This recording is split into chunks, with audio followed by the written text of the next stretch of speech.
নীরুর সঙ্গে আমার মানে যে সম্পর্কটা নিয়ে সারাক্ষণই মানুষের কথা বলে, আমাদের তো একটা প্রেমের সম্পর্ক ছিল, এবং প্রেমটা তো স্তরে স্তরে অন্যরকম হয়ে যায়।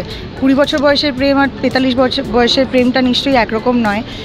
বা এই যে একটা ব্রেকআপ হয়ে গেছে, তার মানে তার আমি আর কোনোদিনও মুখদর্শন করব না, মানে সে আমার জীবন থেকে আউট হয়ে গেছে, এরকম পরিস্থিতিও হয় না।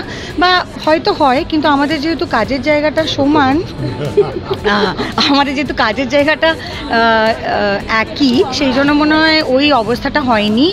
বা অ্যাকচুয়ালি আমার কোনো সম্পর্কেই ওই অবস্থাটা হয়নি যে তাদের সাথে আমার মুখ দেখা দেখি বন্ধ, বা তাদেরকে মানে আমি চাই যে তারা মানে উধাও হয়ে যাক পৃথিবী থেকে। বাট ওর সঙ্গে যেহেতু মানে অনেকটা গ্যাপ হলেও একটা কাজের সম্পর্ক আছে, বা কাজ না থাকলেও একটা সম্পর্ক আছে। কারণ আমি খুব মানে এই কথাটা আমার মনে হয় খুব বলাটা জরুরি। ও সামনে আছে বলে বলছি না, ও সামনে না থাকলেও আমি অন্যদেরকে বলি যে ওর যদি কারোর প্রতি প্রেম নিবেদন করার থাকে, সেটা কখনোই কিন্তু মানে তাকে কাজে নেওয়ার জন্য বা তাকে কাজ থেকে বাদ দেওয়ার জন্য হবে না।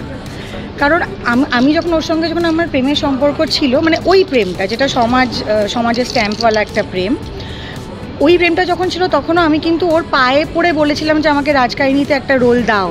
হ্যাঁ, মানে এটা নিয়ে কিন্তু আমাদের উড়ুমাদের অশান্তি হয়েছে। হ্যাঁ, মানে যার জন্য ওটা মেবি ওয়ান রিজন কেন আমাদের ব্রেকআপ হয়ে গেছে। হ্যাঁ, মানে 10টা কারণে ব্রেকআপ হয়েছিল, কিন্তু এই কারণটাও একটা কারণ ছিল যে আমি ওকে কেঁদে কেটে মানে পৃথিবী আমার পায়ের তলায় দিয়ে দিয়েছি, তাও কিন্তু আমাকে কাস্ট করেনি।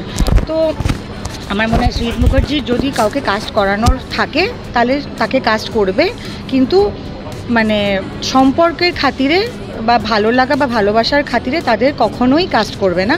আর যদি মনে করে যে কাউকে কাস্ট করবে, তখন তার জীবনটা দুর্বিষহ করে দেবে যতক্ষণ না সে হ্যাঁ বলে। তো টেক্কার ক্ষেত্রেও সেটা হয়েছিল যে আমার প্রথমে অনেক বছর আগে যখন প্রথমে আমি গল্পটা শুনি, আমার মায়া করার কথা ছিল। তারপরে যখন আলটিমেটলি টেক্কা হলো, তখন I was not in a physical I was not physically fit enough to do মায়া। আমার তখন একটা সার্জারি হয়েছিল, তো তখনও আমাকে বললো তুমি ইরাটা করো। আমি বললাম যে না, আবার একটা মা আমি আর পাচ্ছি না করতে, এই সবে এই বছরে আমি এতগুলো মা করে ফেলেছি, আবার আমি একটা মা করব।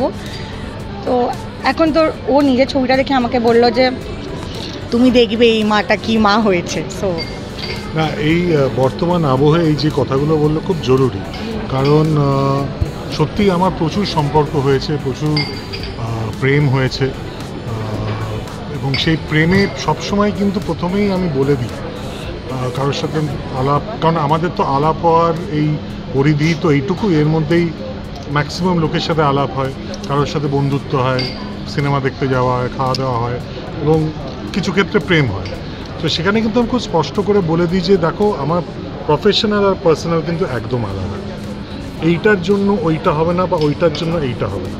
এই তুমি যদি ভেবে থাকো যে তুমি আমার সাথে প্রেম করলে বা বন্ধুত্ব করলে বা আমার বন্ধুবর্গের মধ্যে থাকলে বা আমার কাছের মানুষ হলে তুমি আমার পরের ছবিতে পাঠ পাবে, এটা কিন্তু কোনোদিন হবে না। আমাকে যদি দেয়নি কাউকেই দেবে না। মানে এই অভিযোগটা অনেকেই তো বলেছেন যে স্বস্তিকা মুখোপাধ্যায় সৃজিত মুখোপাধ্যায় সম্পর্কের জন্য কাজ হয়েছে, এটা মোক্ষম জবাব বলো স্বস্তিকা দি। না না, আমি ওটা দেখো কে কি প্রশ্ন করেছে তার জন্য আমি জবাব দিচ্ছি না, এটা আমি ইন্ডিপেন্ডেন্টলি আমার নিজের থেকে বলছি যে আমাকে যদি সৃজিত মুখার্জি যার সঙ্গে এই যে মানে এই জন্মের সম্পর্ক, এর পরের জন্মের সম্পর্ক, এরম একটা ব্যাপার তো আমাদের।